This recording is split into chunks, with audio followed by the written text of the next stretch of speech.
Hi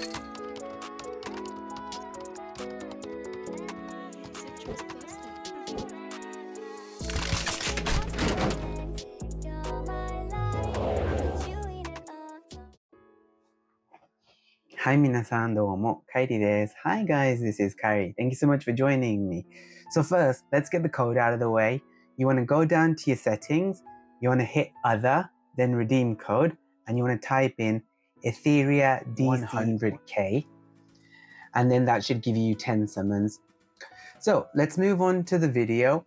Today we'll talk about Terrormaton Inferno. So I'll show you all the characters I use, their gear, their shells.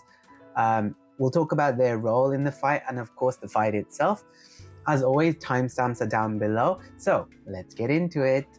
So my first character has been severely underestimated, and only until recently he's grown in popularity. So you need to build him with high enough accuracy that his S3 can trigger a critical success consistently. This will give your team defense up, immunity, and extend all your other current buffs. So while leveling up his S3 is not necessary, because it doesn't really reduce his cooldown, it does help with increasing the success of the critical trigger. And the success will be based on 55% of your accuracy at max skill up. His defense buff makes your team bulky, whereas his immunity buff stops Terrormaton from turn meter pushbacks. So his skill 2 reduces turn meter and can put a speed down debuff, which can come in clutch for 2 turns. His skill 1 is very rare and very niche. It can put a crit rate down debuff on an enemy. So his module sets are speed 12 and time weave 12, allowing for fast turn cycling with high speed and occasional cooldown reduction. His shell is Jackal Guard, which is maxed, with some accuracy in slots 2 and 3. In the future, I will change the slot 2 passive to speed. So next is Valerian. She is a strong support. All she needs is her skill 3 maxed, and she'll be golden. So for those of you that don't know, when she's in a skill 3, she enters into a stance for a couple of turns and can't really do anything. However, when your other units take a turn, they gain random buffs from a small pool, and also a shield based on her HP, I believe. But also, while she's in a stance, a party member who otherwise would die survives and she breaks her stance. So her modules are Time Weave 12 for the random cooldown reduction and Wellspring for more health. Her shell is Gigabyte. Although the Pridewind site says this is a good shell for her, I disagree. She should be built slow to stay in her stance longer, so I think Alicorn would be better. Now, moving on to our only DPS, who in this match is our Dota. All his skills are maxed. As you can see, he's built fairly fast with high accuracy. Just to give you an idea, even over 250% accuracy, Terrormaton still resists maybe 30 to 40% of the time. His modules are Speed and Bramble. Now, honestly, because he's so fast, I think changing Bramble to maybe Battle Will would be a better idea, so he can spam his skill 1 more. Now his shell is Artisan, because his damage comes from his dots. He doesn't need any attack-based shells, so survivability all the way, I think. Artisan is so good a shell that you can survive and win many fights by just having a row of Artisans. Even my healer like Ling Luo uses Artisan because the shell just has that much utility.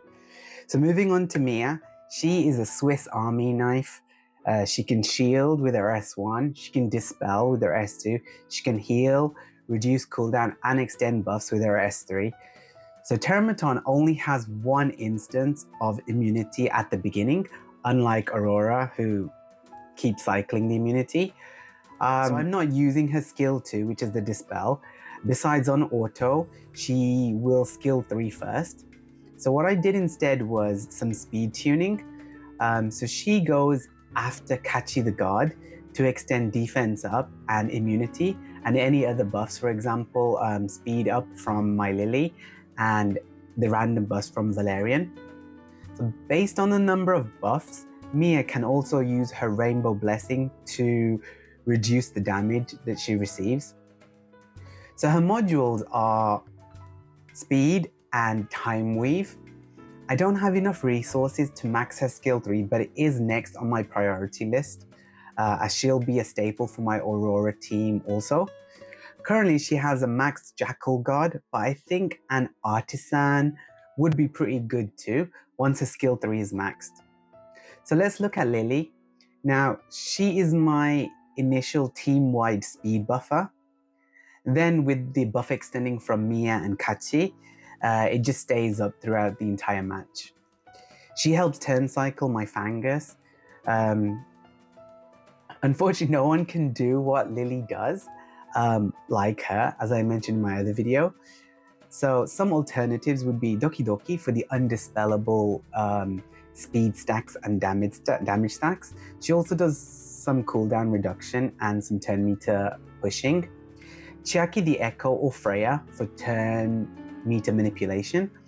Rin can be a good shielder and she can also do an AoE taunt. So as long as you can skill 3 consistently with Kachi the God, you don't have to worry about all the defense down and speed down shenanigans.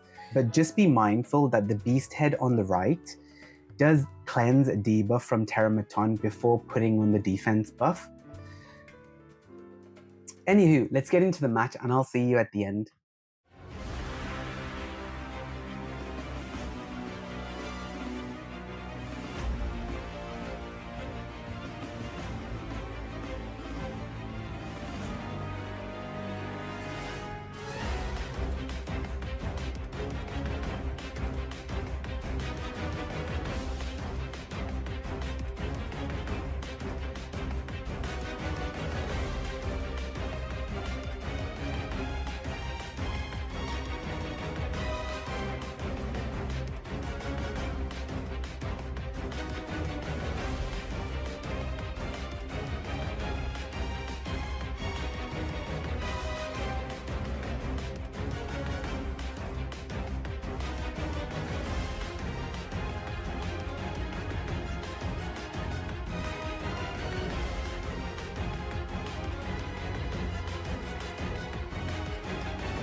So just one more quick update about my video talking about speed stat rolls. I originally said getting a plus 15 seems obtainable. Well, I stand corrected because we have visual proof that it can go up to plus 16 and maybe even more. If you would like to see more videos like this, please consider liking, sharing, and subscribing. Questions, comments, concerns, even criticisms, by all means, exercise your freedom to write what you want down below, and I'll see you in the next video. 자, 민나, 서로서로 안녕, 자네, 잘자, bye bye, see you, おやすみ, good night, peace.